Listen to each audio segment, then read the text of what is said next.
The shadow, the parts of you you learn to hide, feelings, traits, desires, memories, how it shows up, triggers, projections, self-sabotage, perfectionism, numbness. Shadow work. Notice, name, feel, and integrate those parts with curiosity, not judgment. Goal, not to fix yourself, but to reclaim lost energy so you act from choice, not reaction. Note, if deep trauma surfaces, consider working with a therapist or trained guide. What if I told you the fears you run from are keys to your freedom, that the parts you deny, suppress, and bury are the treasures that could make you unstoppable? This is shadow work, the forgotten path to healing trauma and becoming whole again. The shadow isn't evil. It's everything you learned wasn't safe to show. Anger, need, grief, power, desire, even joy. When you exile those parts, they don't disappear. They leak out as triggers, procrastination, self-sabotage, and numbness. Shadow work means turning toward what you avoid with curiosity, not judgment. You name what hurts. You feel what you've been bracing against. You ask, what are you protecting me from? And you listen. In that listening, the monster becomes a messenger. Anger becomes a boundary. Fear becomes a compass. Shame becomes a bridge back to belonging. Start simply. Notice your strongest reactions. Write the story you tell yourself. Breathe into the tightness for 90 seconds. Then ask, what do you need? Offer presence, not fixes. Integration isn't about becoming someone new. It's about reclaiming who you've always been, so your past stops driving and your wholeness takes the wheel. Stay with this. Turn toward your shadow, and you won't be swallowed by darkness. You'll discover the light you hid there, waiting for you. Begin now. Your future self is waiting. Take the first breath. Most people believe their trauma disappears when they ignore it, but psychology shows the opposite. What we bury alive never dies. As kids, we learn what parts of us are acceptable and what must be hidden to survive. When a child is told not to cry, their grief slips into the shadow. When you were shamed for being angry, your fire was sent to the basement. When love betrayed you, the fear of intimacy packed its bags and hid. When your sensitivity was mocked, your tenderness put on armor. When your power scared someone, your power learned to sleep. These parts don't vanish. They wait, they whisper, and then they find ways to steer your life from underneath. The shadow speaks through sudden anger. You can't explain. Through the partner you choose again and again. Through anxiety before every risk and silence in every conflict. Through self-sabotage that keeps you safe, small, and stuck. For some, it shows up as the good kid who never makes waves, the caretaker who forgets themselves, the clown who keeps the room laughing to avoid pain. The body keeps the receipts. Tight jaw, clenched gut, shallow breath, a back that won't soften. It's not because you're broken, it's because your nervous system is brilliant at protection. It buries pain to keep you going, but buried pain keeps going too. It leaks out in patterns that feel like destiny. This isn't blame, it's a map. When you can see the pattern, you can choose differently. Carl Jung said, "Until you make the unconscious conscious, it will direct your life, and you will call it fate." That is the cruel trick of the shadow. It can run your choices, your relationships, your limits, your dreams, and it will feel like life is doing it to you. In truth, it's the unhealed past inside you, still trying to keep you safe with strategies that once worked. So what does facing the shadow look like? It's not a war, it's a turning. A slow, honest look at the parts you exiled, not to punish them, but to understand the contract they made to protect you. The angry part that guarded your boundaries when no one else would. The numb part that carried you through chaos. When you meet them with curiosity, they begin to soften. They stop hijacking the wheel because they finally trust the driver. You cannot heal what you refuse to feel, and you cannot change what you won't name. Shadow work begins by noticing where you overreact, underreact, or go blank. By naming the story. When I was small, anger meant danger, so I learned to smile. When I risked love, I was left. So now, I leave first. Then you listen, you breathe, you stay. Sometimes that means tears, sometimes shaking, sometimes a journal, a quiet room, or the steady presence of a therapist. Trauma lives in the shadow until you bring it into the light. When you do, you don't erase your history, you reclaim your authorship. The patterns stop feeling like fate because they're no longer running the show from the dark. You are. Think about this. Why do you keep repeating the same toxic relationship? Pattern? Why do certain people trigger you instantly even when you try to stay calm? Why do your biggest dreams terrify you more than your biggest fears? It's because your shadow writes the script of your life behind the scenes. It directs the scenes you swear you didn't choose, the partners that feel familiar, the jobs that drain you, the arguments you replay, the silences you swallow. The shadow lives in the gap between what you say you want and what you keep doing. It's the hidden hand on the wheel, keeping you safe the only way it learned. Every time you avoid conflict, your shadow whispers, "You're too weak." Every time you chase love desperately, your shadow cries, "Don't leave me again." Every time you hold yourself back from success, your shadow warns, "You're not good enough." These aren't random thoughts. They're old vows. The day you felt small, your shadow promised, "Never again." The day love hurt, it swore, "We won't risk this." So it builds strategies that look like personality. The people pleaser who keeps the peace, the perfectionist who stays above criticism, the controller who never gets surprised, the ghost who leaves before they can be left, the clown who hides pain with jokes, the lone wolf who needs no one. Protective costumes worn so long they feel like skin. Triggers are how the shadow speaks. A look, a tone, a text with a delayed reply, and suddenly your chest tightens, your throat closes, your mind races. The intensity isn't about this moment. It's about an old moment your body still remembers. Your nervous system flips into fight, flight, freeze, or fawn.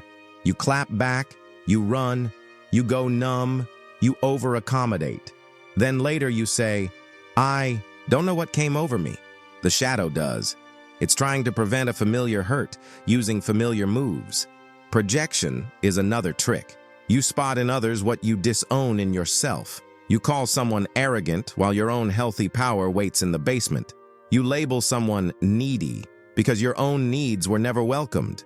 You roll your eyes at someone's ambition while your dream gathers dust.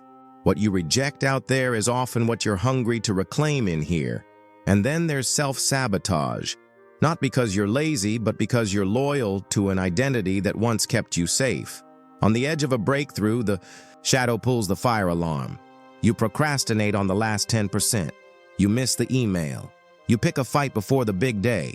Because success means visibility, visibility means exposure, exposure could mean attack, and the shadow was born to prevent that. So it keeps you small and calls it realistic. In love, the pattern is brutal and precise. You choose the unavailable and call it chemistry.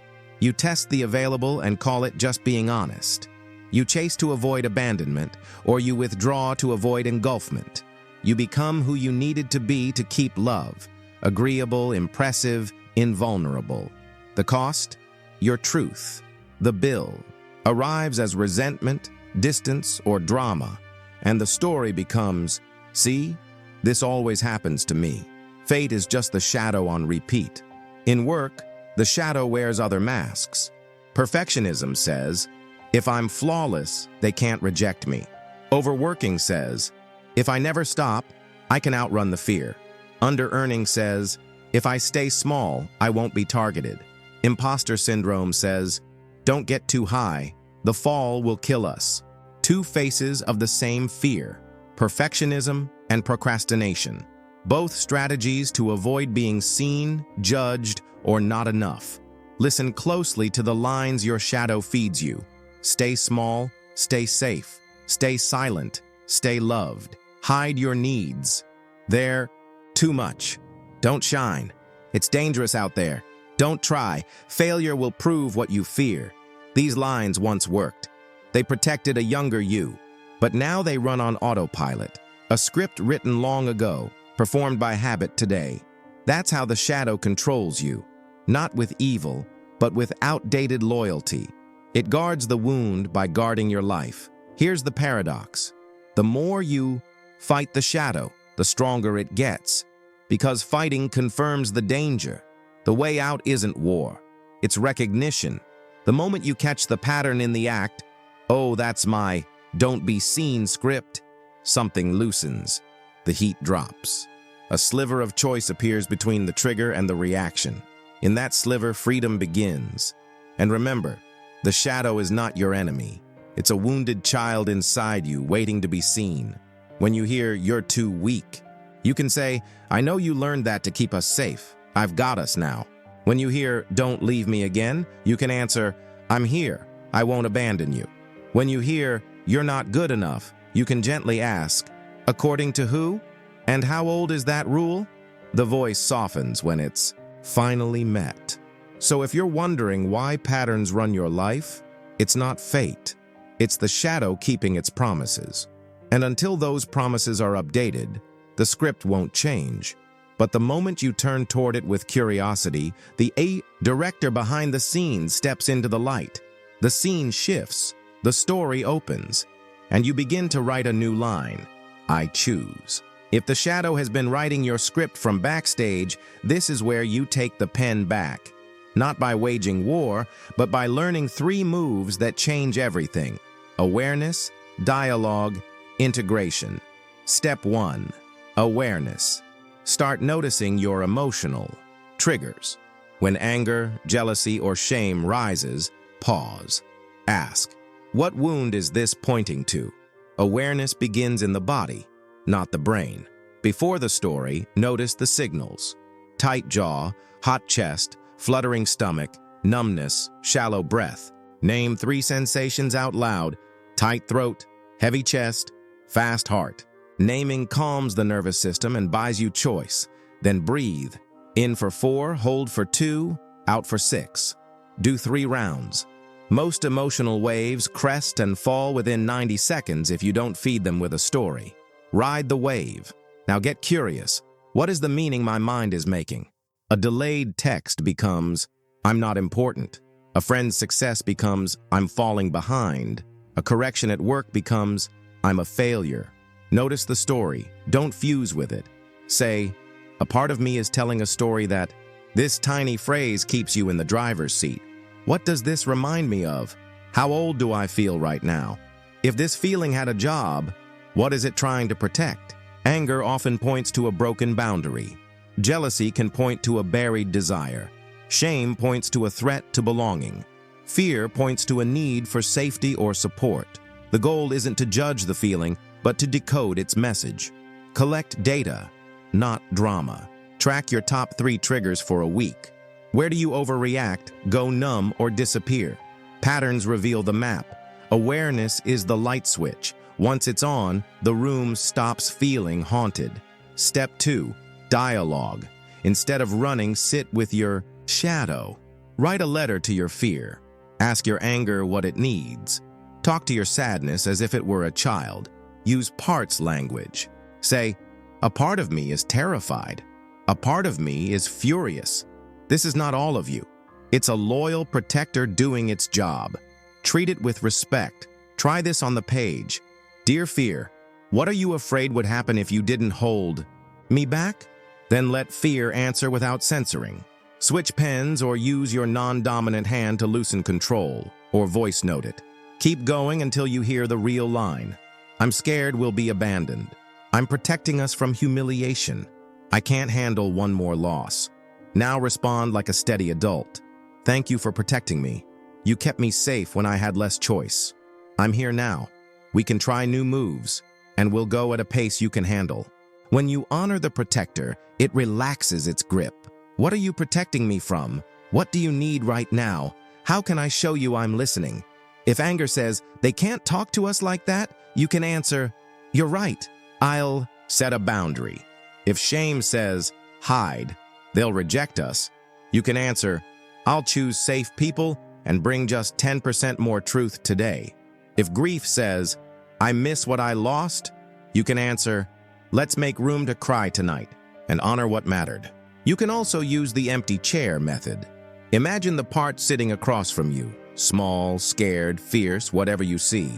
Ask its age. Many protectors are stuck at the age you were when the wound formed. Offer what was missing then. Warmth, protection, permission. You don't have to do this alone anymore. That sentence can change a life. Dialogue is not analysis, it's relationship. When the part trusts you, it stops hijacking the wheel. It doesn't vanish, it relaxes because it finally has an adult to report to. Step 3. Integration turn wounds into wisdom. This is where insight becomes action, where parts that felt like enemies become allies. Anger can fuel boundaries. Fear can become a compass. Shame can teach humility and alignment. Grief can deepen empathy. Jealousy can reveal your true desires. Every shadow has a gift when it's in the right seat. Make it practical. If anger flares, ask, what boundary is needed? Then speak it cleanly. I won't be spoken to that way. If it continues, I'm stepping away. Short, clear, no explanation. If fear freezes you, scale the risk. What is the 1% brave move? Send the email draft. Share one vulnerable sentence. Ask for feedback from a safe person. Courage grows by reps. If shame floods you, bring it to light with someone who's earned your trust. Say, here's the story. Shame is telling me. Shame shrinks when witnessed without judgment. If jealousy bites, turn it into a blueprint. What exactly do they have that you want? Identify the skill, the habit, the arena. Then choose your first step toward it. Let me give you an image. You're standing in a dark cave. The air is cold. Your breath hangs like smoke. Every footstep echoes like a warning. In the distance, something moves. Broad shoulders, jagged edges. A monster. Your body freezes. Your mind screams, run, hide, fight. Then a quieter voice arrives. Wait, breathe, light the torch. You strike the flint, a spark, then flame. The circle of light expands, and what you see steals your breath. It was never a monster. It's a child.